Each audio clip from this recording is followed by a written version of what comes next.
नमस्कार। शुरुआत करते हैं एक बहुत ही आम सी तस्वीर से। किसी भी छोटी किराना दुकान पर जाइए, आपको वो क्यूआर कोड स्टिकर दिखेगा। है ना? बिल्कुल, हर जगह है आजकल।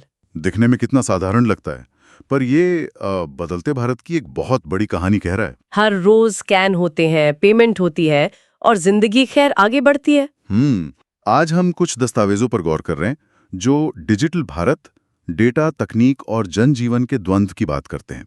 समझने की कोशिश करेंगे कि ये जो डिजिटल अर्थव्यवस्था इतनी तेजी से बढ़ रही है, इसका असल मतलब क्या है। क्या ये सिर्फ सुविधा है या कुछ और भी है इसके पीछे। अच्छा सवाल है। चलो इसको थोड़ा खुलकर देखते हैं। बिल्कुल।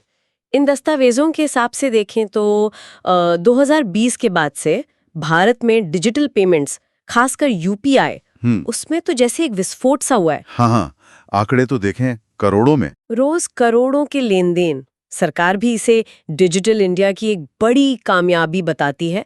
पर सवाल ये है कि इस चमकती सतह के नीचे क्या चल रहा है। क्या ये लहर सबको साथ लेके चल रही है? देखिए, सुविधा तो है, इसमें कोई शक नहीं, मैं खुद इस्तेमाल करता हूँ। लेकिन जरा उस छोटे दुकानदार को सोचिए जिसके लिए हर महीने की वो जीएसटी फाइलिंग, हाँ। या कभी पेमेंट अटक गई, सेटलमेंट में देरी हो गई, ये सब तकनीकी दिक्कतें एक पहेली बन जाती हैं। सिर दर्द है। इस दस्तावेजों में इसका जिक्र भी है। और ये सिर्फ मतलब सुविधा या तकनीकी चुनौती की बात नहीं है। हर डिजिटल लेन देन, जैसा आप कह रहे थे, वो अपने पीछे एक निशान छोड़ता है, एक डिजिटल पदचिन्ह। Digital footprint. हाँ, डिजिटल फुटप्रिंट। सोचिए, जैसे रेत पर कदमों के निशान होते हैं ना, पर ये डिजिटल निशान बताते हैं कि क्या खरीदा, कब खरीदा, कहां से खरीदा, सब कुछ। हाँ। एक स्रोत तो कहता है हर स्कैन के साथ एक छोटा डिजिटल फुटप्रिंट बन रहा है और ये निशान मिटते नहीं हैं, कहीं जमा होते जा रहे हैं। अच्छा, तो ये डेटा सिर्फ जमा नहीं हो रहा होगा, इसका इस्तेमाल भी हो रहा होगा। फिर यहीं पर एआई मतलब आर्टिफिशियल इंटेलिजेंस का रोल आता है ना। बिल्कुल। मैंने सुना है कि लोन से लेके नौकरी तक हमारा यही डिजिटल बर्ताव, हमारी ऑनलाइन आदतें, वो हमारी प्रोफाइल बना रही हैं। ये तो काफी सोचने वाली बात है। आपने बिल्कुल सही नस पकड़ी। सामग्री इसे एक अदृश्य फिल्टरिंग सिस्टम की तरह देखती है। अदृश्य फिल्टरिंग सिस्टम मतलब एल्गोरिदम आपके डिजिटल बर्ताव के आधार पर चुपचाप फैसले ले रहा है। शायद आपको लोन का विज्ञापन दिखेगा या नहीं, या आपकी नौकरी की अर्जी आगे बढ़ेगी या नहीं, और आपको पता भी नहीं चलेगा कि क्यों हुआ ऐसा। अरे बाप रे। हाँ, ये उन लोगों को फायदा पहुंचाता है जो तकनीक और डेटा की दुनिया में सहज हैं, और बाकियों को अनजाने में ही सही पीछे छोड़ सकता है।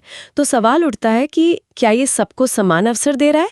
शायद नहीं। जैसे वो पटना वाले रामचंद्र मिश्रा जी की कहानी है ना इन दस्तावेजों में। हाँ। उनकी पुरानी स्टेशनरी की दुकान थी। ऐप आधारित डिलीवरी सेवाओं के आने से उनकी बिक्री काफी घट गई। वो कहते हैं कि अब वो ग्राहक से नहीं, मशीन से बात करते हुए महसूस करते हैं। ये बहुत आम कहानी बन रही है, और स्रोत इसी बात को एक कदम आगे ले जाते हैं।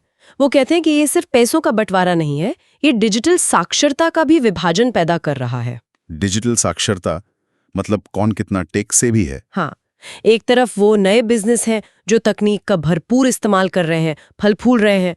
दूसरी तरफ वो पारंपरिक दुकानदार हैं जो इस दौर में टिके रहने के लिए संघर्ष कर रहे हैं। और उन लोगों का क्या, जो अभी भी ज्यादातर कैश इस्तेमाल करते हैं। खासकर गांवों में सोचिए, जहां अच्छी कनेक्टिविटी नहीं है या सबके पास स्मार्टफोन नहीं है। बिल्कुल। सामग्री ये सवाल भी उठाती है कि जब सरकारी योजनाएं और सब्सिडी भी पूरी तरह डिजिटल हो जाती हैं, तो क्या ये लोग पीछे छूट जाते हैं?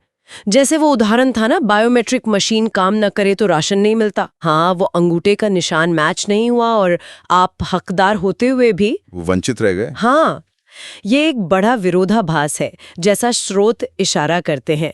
डिजिटल समावेश के इतने बड़े बड़े दावों के बीच तकनीक कभी-कभी उन्हीं लोगों के लिए रुकावट बन जाती है जिन्हें इसकी सबसे ज्यादा जरूरत है।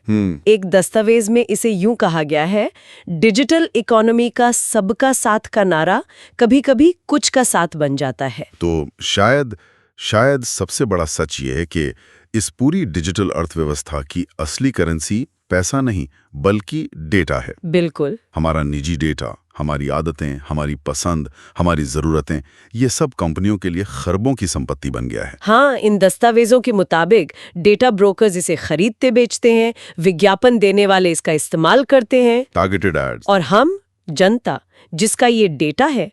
हाँ, विडंबना देखिए, जनता को इस संपत्ति के बनने और बिकने में कोई हिस्सा नहीं मिलता।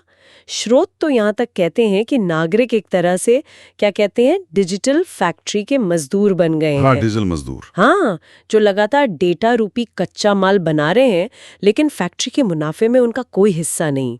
हम अनजाने में एक उत्पाद, एक कमोडिटी बन गए हैं। ये तो बहुत गंभीर बात है। है तो निष्कर्ष यही निकलता है कि डिजिटल अर्थव्यवस्था में संभावनाएं तो बहुत हैं, अपार हैं, लेकिन अगर जागरूकता ना हो, सही नियम कानून ना हो और सबको साथ लेकर चलने की सोच ना हो, तो यह ताकत का एक ऐसा खेल बन सकता है जिसमें नियंत्रण बस कुछ ही हाथों में सिमट कर रह जाए। जैसे ना कि एक स्रोत आखिर में कहता है, डिजिटल भारत तो बन रहा है, पर क्या जनता का डेटा जनता का रह पाएगा? ये सिर्फ सोचने का नहीं, शायद जागने का समय है। बिल्कुल। और जाते जाते एक सवाल श्रोताओं के लिए छोड़ जाते हैं। हाँ, जरूर। पैदा किए हुए डेटा पर कुछ नियंत्रण रख सके या शायद उससे कुछ लाभ पा सके, सिर्फ सुविधा से परे सोचें तो इस पर विचार कीजिएगा।